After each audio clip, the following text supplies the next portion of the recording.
morning, everybody. My name is Barry Schwartz, and this is the Search Buzz video recap. Today is Friday, May 10th, and this is the search news we covered over at the Search Engine Roundtable at seroundtable.com. Got the Google search ranking volatility, a lot of it this week. Site reputation abuse manual actions were sent out this week. Sundar Pichai responded to the complaints around search quality in a video interview. Helpful content recoveries, maybe still hopeful about that. And so much more. So definitely stay tuned. You don't want to miss this one. Also, I'd like to thank our sponsor, SimilarWeb. Thank you, SimilarWeb, for sponsoring. They're the all-in-one strategic SEO software. Get clarity of the SEO landscape through competitive analysis, keyword research, rank tracking, SERP insights, and more. With industry-leading traffic and keyword data based on real user journeys, SimilarWeb gives SEO professionals the whole picture so you can strategize smartly and drive sustainable business growth for your sites. Definitely check out SimilarWeb. I use them all the time. They're a great tool and a great sponsor.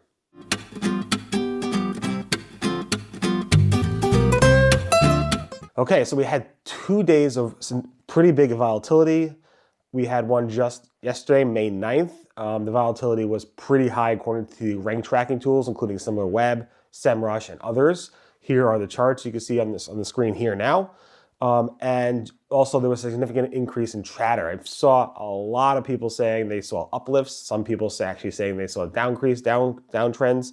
So if you saw that, you're definitely not alone. And also we saw, I reported about a couple of days later, then it happened on May 3rd, we saw a spike as well. The tools themselves, the aggregate tools themselves did not see big changes like I saw on May 9th, but the chatter was definitely there. And Glenn Gabe and some others shared some significant charts as well. So definitely take a look at that. May 9th and May 3rd, there's significant volatility.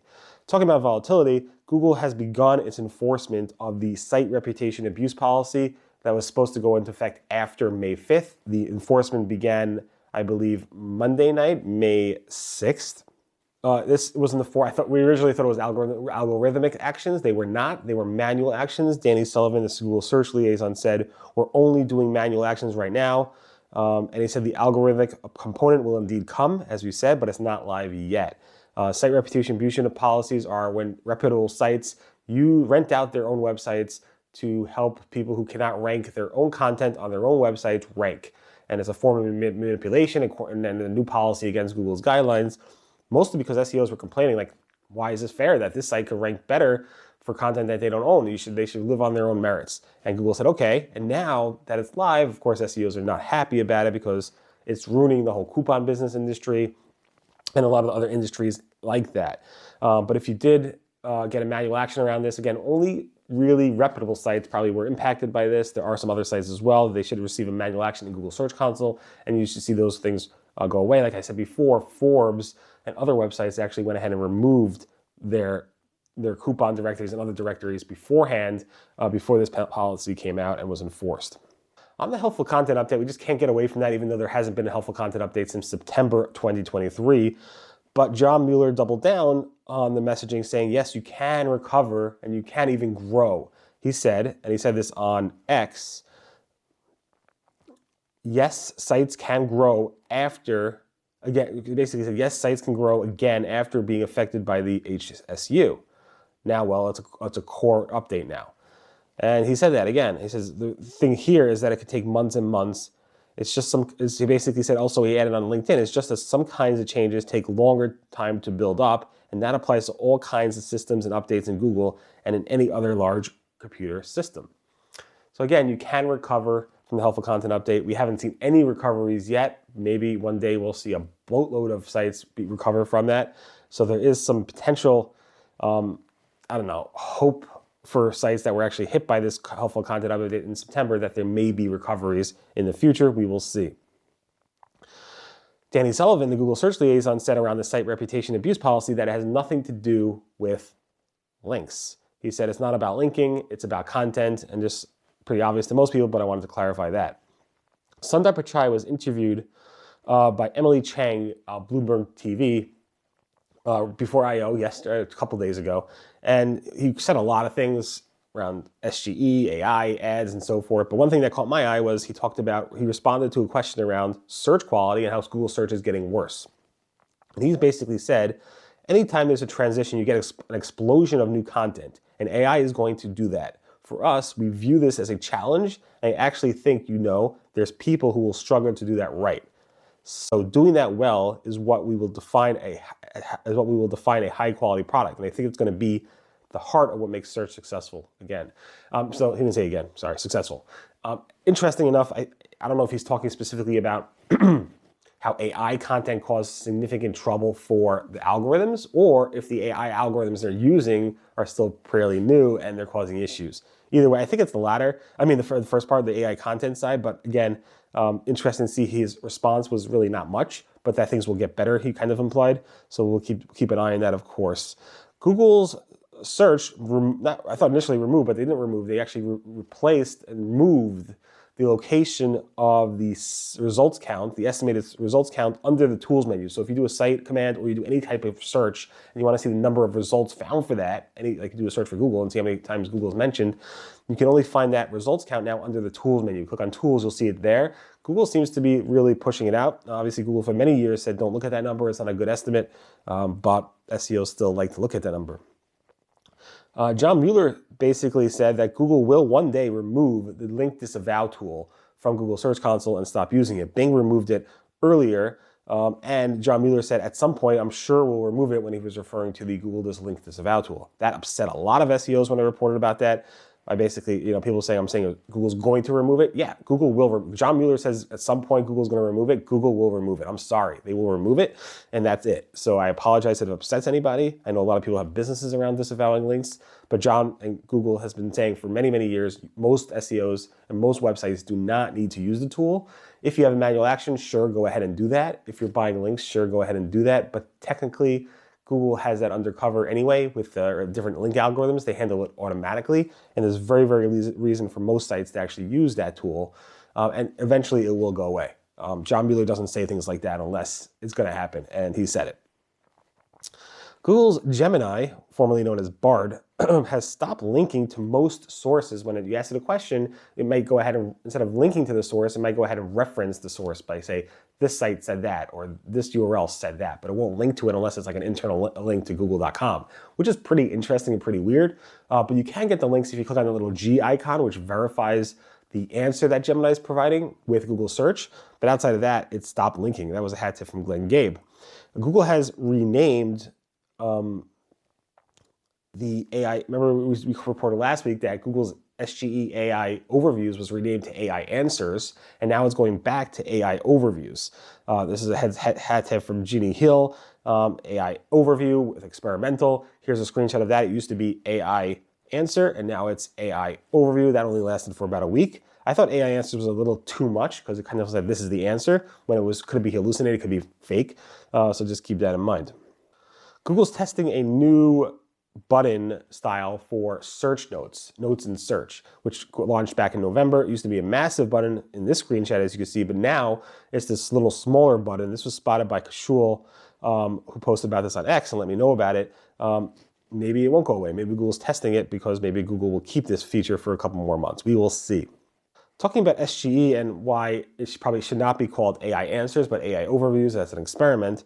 We saw earlier this week, I reported how a bunch of people on Twitter and social media were talking about how Google's answer for how to pass a kidney stone quickly basically said you should aim to drink at least 2 liters of urine every 24 hours. It told you to drink it. If they fixed it now, but it was live for a few days or a couple days.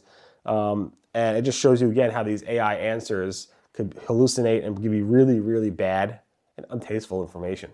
Google's showing product review summary labels on product reviews, like 1, 2, 3, 4-word label icons on top of the reviews to tell you what the review summary is for that product. This was spotted by Kashul as well. Here's a screenshot of that. Google may show shoppers how many times that website has people have purchased on that website, either from search or in general, using Google Merchant Center data. Google merchants have received an email last night. I got this from Menachem Ami, but a bunch of people also noticed this as well, where Google's saying, hey, we're going to use your data to say X number, 1,000 or X number of people have shopped on this site before to kind of tell searchers that this site is popular and people buy from it. And people buying from it, you can trust it more. You can opt out of that. But here's the email that people got. Again, this seems to be a new treatment that's coming in the future. I haven't seen it live yet, but it seems like it will be coming soon.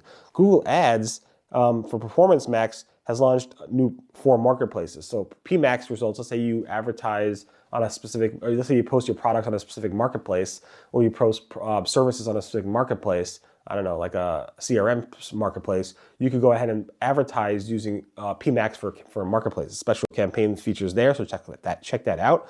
And Ginny Marvin responded to rumors that Google will be auditing 25% of Google advertisers, specifically in the EU, around different like GDPR policies and EU UCP consent mechanism stuff, and that is not true. That 25% number is not true. Google does audit, advertisers around that, and that's been going on for a long time, Ginny Marvin said, but it's not true that Google will be specifically auditing a 25% number of advertisers.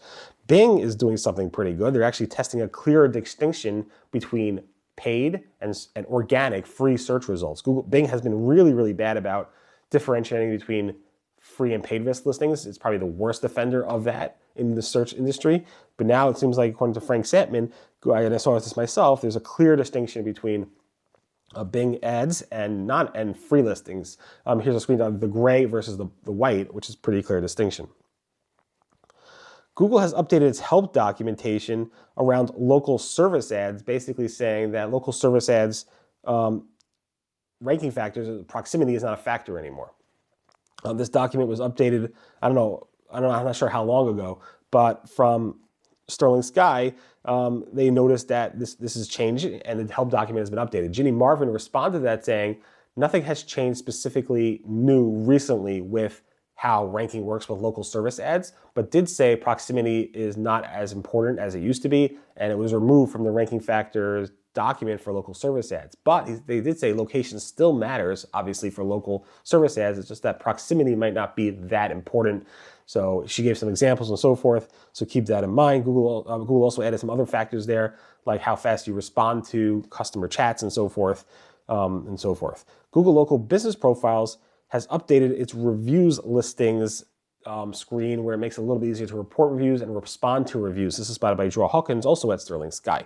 Google Search is testing showing local listings that only for near me queries. So you search for dentist near me or whatever near me, Google is testing only showing local listings only, no web results and so forth. This is spotted by 2 people, Melanie Funderburk and Gagan Hartra. Sorry for pronouncing your name incorrectly. Nice find there.